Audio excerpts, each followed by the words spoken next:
আর বেশি ধান নেই, অনেকটাই কেটে ফেলেছি। আর একটু কেটেই ঘরে ফিরে যাব। দাদা তো খাবার নিয়ে আসার কথা, এত বেলা হয়ে গেল, এখনো যে আসার কোনো নাম নেই। খুব ক্লান্ত লাগছে। ওই তো ওই তো কাছেই একটা বট গাছ আছে, সেখানে কিছুক্ষণ বিশ্রাম করে নিই।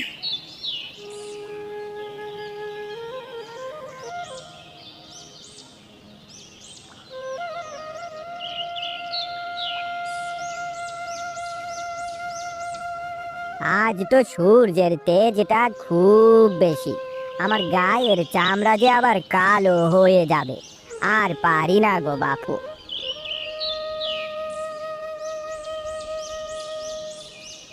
কিরে হেলা, কোথায় চললি? চোখের কি মাথা খেয়েছো? আমি এখন জমিতে যাচ্ছি। সারাদিন কত কাজ আমার, তোমার মতো ঘুরে বেড়ানোর সময় আমার নেই, বুঝলে? তেজ দেখে আর বাঁচি না। ওই সব কাজ তো করে তোর ছোট ভাই প্যারা। তুই তো শুধু খাস আর ঘুরে বেড়াস। ছোট মুখে বড় কথা, আজ তোকে মেরেই ফেলবো। কি? আমাকে মারবি? আমাকে মারবি? আমাকে কি তোর ভাই পেয়েছিস? আয় তাহলে আয়, আয় তোকে আজকে জন্মের মতো শিক্ষা দিয়ে দেব। কি নিয়ে এত কথা কাটাকাটি হচ্ছে শুনি? সে কিছু না কানাই, তোকে আমি পরে দেখে নিব। হ্যাঁ যা যা, তোর মুরুদ আমার জানা আছে, বুঝলি? দাদা তো এখনো এলো না, আমি কি ঘরে ফিরে যাব? এদিকে তো আবার অনেক বেলা হয়ে গেল।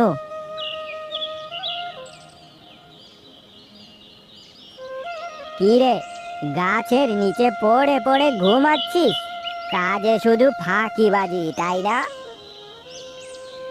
দাদা, সারাদিন কাজ করে ক্লান্ত হয়ে গিয়েছিলাম, তাই গাছের ছায়ায় একটু বিশ্রাম নিচ্ছিলাম। হয়েছে হয়েছে, আর মিথ্যে কথা বলতে হবে না। আমি তো নিজের চোখেই সব দেখলাম। তুই গাছের নিচে পড়ে পড়ে ঘুমাচ্ছিস। বিশ্বাস করো দাদা, যা হবার তা হয়েছে। এখন বাজারে যা, আমার আবার মাংস ছাড়া পেটের ভাত হজম হয় না। তাড়াতাড়ি বাজারে যা, বাজার করে রান্না করে রাখিস। আমি ঘরে যাচ্ছি, বড় ঘুম পাচ্ছে। ঠিক আছে দাদা, আমি বাজারেই গেলাম।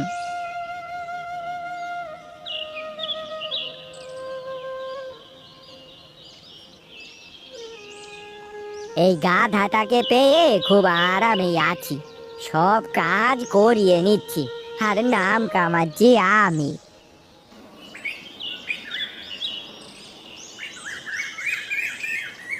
নিয়ে যাও, নিয়ে যাও, কম দামে ভালো মানের গোস্ত নিয়ে যাও। যেমন তাজা তেমন দাম কম। এসো এসো, তাড়াতাড়ি নিয়ে যাও। ও দাদারা, ও দিদিরা, এসো এসো, গোস্তর দোকানে এসো। 1 কেজি কিনলে পাচ্ছেন কম দামে।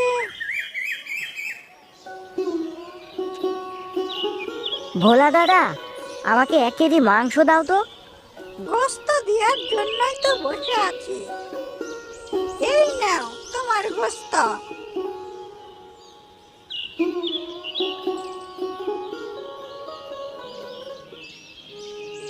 খোকা কোথায় গেল? আমি বুঝি আর বাঁচবো না। আমার কাছে এসো দুজন, আমার কিছু বলার আছে। কি হয়েছে বাবা, এত ডাকছো কেন? খোকা, বেলা কোথায়? তাকে দেখছি না কেন? সে হয়তো কোথাও আড্ডা দিয়ে বেড়াচ্ছে।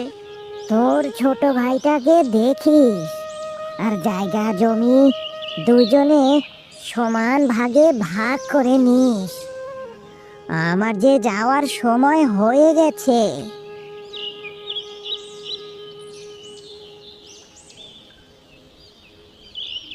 দাদা, কোথায় গেলে দাদা? আমি মাংস নিয়ে এসেছি দাদা। ঘরে আয় পেলা, বাবার বেঁচে নেই রে। বাবা, বাবা তুমি আমাদের ছেড়ে চলে গেলে বাবা। তোমাকে ছাড়া আমরা কি নিয়ে থাকবো বাবা? হয়েছে হয়েছে, এত কান্নাকাটির কিচ্ছু নেই, তুমি রান্নাঘরে গিয়ে রান্না বসাও, বাকিটা আমি সামলাচ্ছি।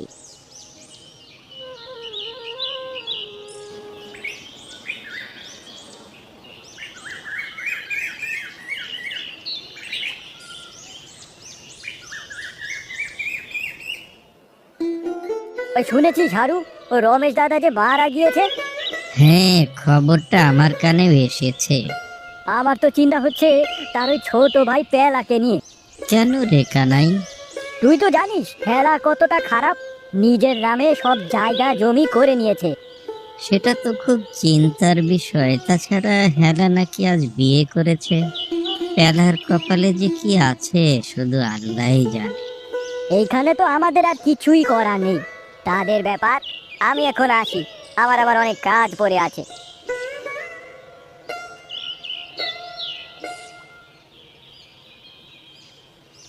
তুমি আমার কথা মন দিয়ে শোনো, যেভাবেই হোক তোমার ভাইকে ঘর থেকে তাড়াতেই হবে তোমার। হবে গিন্নি, হবে, সব হবে। কিছুদিন অপেক্ষা করো, না হলে গায়ের মানুষ সব কিছু বুঝে যাবে আমাদের চালাকির কথা। আমি তোমাকে 3 দিন সময় দিলাম, এই 3 দিনের ভেতর তাকে যদি না তাড়াও, আমি কিন্তু বাপের বাড়ি চলে যাব বললাম। বিয়ে করার সময় তো বলেছিলে যত কিছু আছে সব কিছু আমার। আমি তো সব নিজের নামে লিখে নিয়েছি, তাকে রেখেছি শুধু কাজ করার জন্য। আজ না হয় কাল সে বিয়ে করবে, ঘরে নতুন বউ নিয়ে আসবে, তখন কি হবে একবার ভেবে দেখেছো? তাই তো, কথাটা তুমি মন্দ বলনি। তাই তো বলছি, যা করার এক্ষুনি করতে হবে। ঠিক আছে, আমি এক্ষুনি পেলাকে ডাকছি।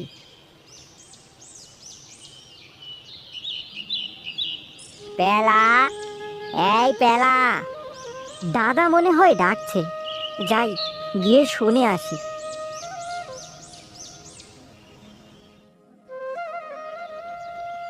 আমার কথা মন দিয়ে শোন, ওই বাবা মারা যাওয়ার সময় ওই জায়গা জমি গবাদি পশু সব আমার নামে দিয়ে গিয়েছে। তোমার নামে থাকা আর আমার নামে থাকা তো একই ব্যাপার। আগে আমার পুরো কথাটা শোন। আমি নতুন বিয়ে করেছি, সংসারের কত চাপ বুঝলি তো। আমি বলছি তুই এই বাড়ি ছেড়ে চলে যা। সে কি বলছো দাদা, আমি কোথায় যাব বাড়িঘর ছেড়ে? যেদিকে দু চোখ যায় সেদিকেই যাও বাপু, এই বাড়িতে আর তোমার জায়গা হবে না। তুই এক কাজ কর, ওই নদীর ধারে যে জমিটা আছে না, সেই জমিটা আজ থেকে তোর, সেইখানেই তুই বাড়ি বানিয়ে থাক। ঠিক আছে দাদা, আমি চলে যাচ্ছি। হ্যাঁ যাও যাও। কি গো, এতটা জমি তাকে দিয়ে দিলে? সেই জমিতে কোনো ফসল হয় না, অনেকবার বিক্রি করার চেষ্টা করেছি, ফসল হয় না দেখে কেউ কিনতেই চায় না। সেই জমি থাকার চেয়ে না থাকাই ভালো, তাই সেই জমিটাই ওকে দিয়ে দিলাম। তাহলে ঠিক আছে। উফ, এখন একটু শান্তি পেলাম।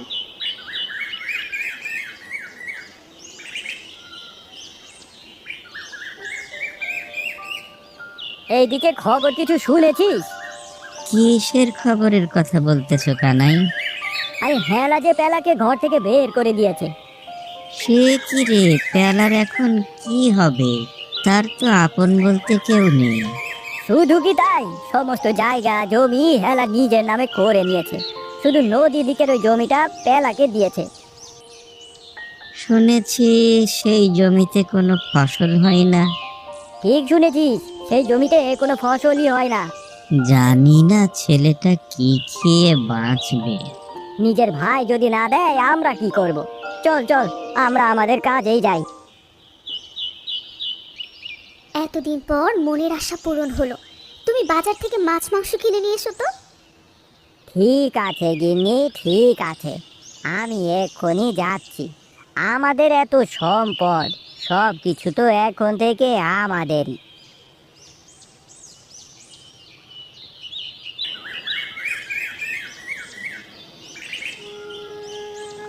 বাবা মারা গেল, মা তো অনেক আগেই চলে গিয়েছে। দাদাকে আপন ভেবেছিলাম, দাদাও ঘর থেকে যে বের করে দিল। কি আর করার, এই নদীতেই মাছ ধরবো, আর এইখানে একটা ছোট্ট কুঠির বানিয়ে থাকবো। ওই তো একটা নৌকা, তাকে একবার ডাকি। ও মাঝি ভাই, ও মাঝি ভাই, এদিকে একবার এসো। আসছি, তুমি ওইখানে দাঁড়াও।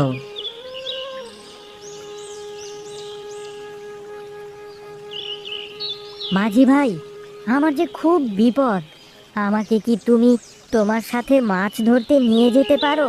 তা তো পারি, উঠে এসো নৌকায়।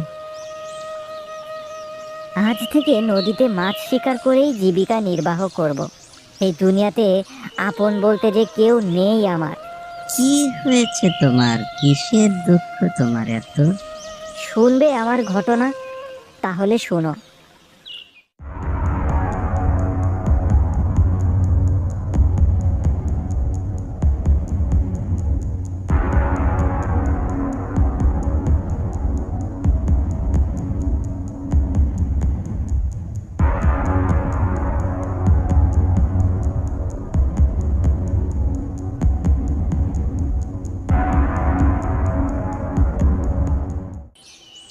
তোমার কথা শুনে আমার মনটা খারাপ হয়ে গেল।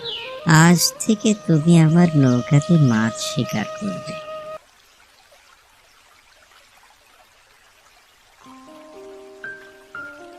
মাঝি ভাই, ওই দূরে তাকিয়ে দেখো, একটা নৌকা আসছে মনে হয়।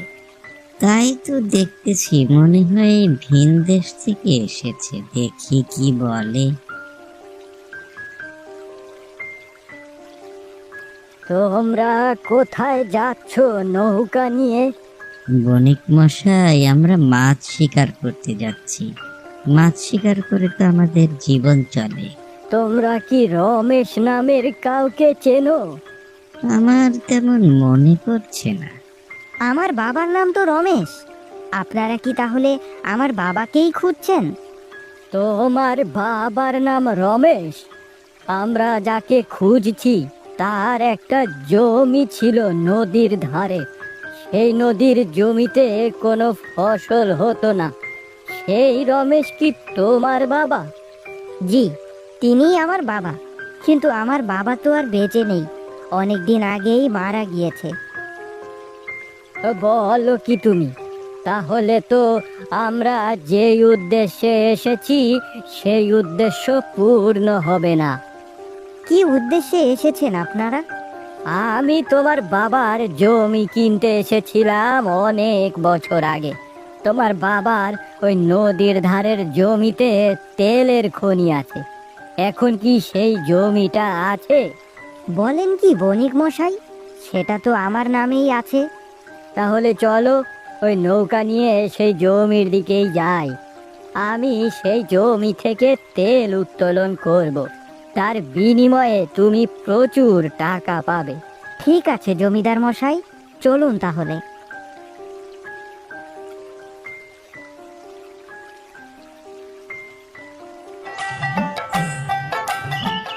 হ্যাঁ হ্যাঁ, এটাই সেই জমি।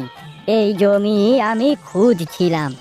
এখনই আমার লোক এইখান থেকে তেল বের করবে।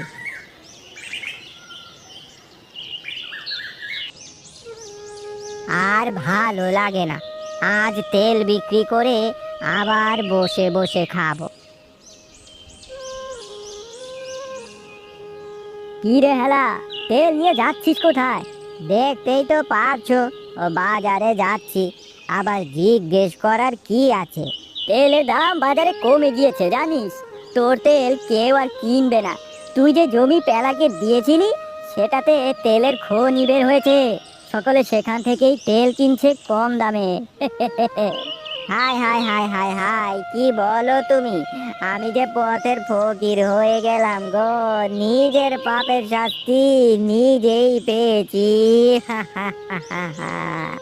High high high high high, আমার এখন কি হবে গো?